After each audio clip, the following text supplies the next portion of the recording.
It's a mystery that has left a heartbroken family and community baffled. It's almost been a year since Bianca Cartegena was found dead in Amherst, her mother barely coherent. Bianca's father has long suspected foul play, and tonight he's reacting to a new autopsy review that supports his suspicions. News 4 senior correspondent Rich Newberg is here now with the latest. Rich? Relatives of Bianca Cartegena have been searching for answers how this little child lost her life in the home of her mother last November. They hired a pathologist who takes issue with the autopsy performed here in Erie County. I've been saying all along that Candace is the killer or the murderer of my child.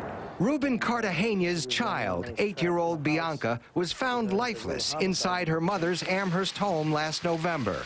Her cause of death was asphyxia, according to the Erie County Medical Examiner's Office, which could not determine how she died. But now, a review of the autopsy by an outside pathologist, paid by some of Bianca's relatives, has determined that the child's death was a homicide. The attorney for Bianca's mother, Candace, doesn't buy it. It's not the least bit surprising if I personally go out and pay a forensic pathologist to get the result that I want to hear. It wouldn't be unusual for me to get that result. My theory is that Candace smothered her with a pillow or whatever and killed my daughter.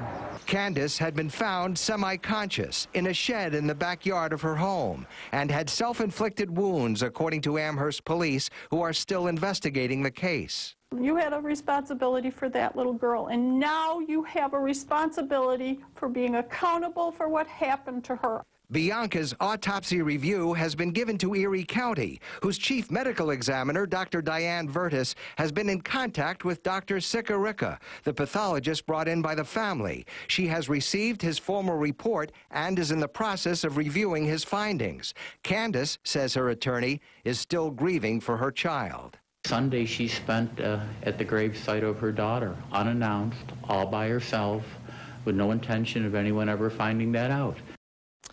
What did the outside pathologist see that led him to conclude that Bianca was the victim of a homicide? We don't know, but we're hoping to find out. The doctor will not return my calls and has not released his report. Reporting live, Rich Newberg, News 4 at 5.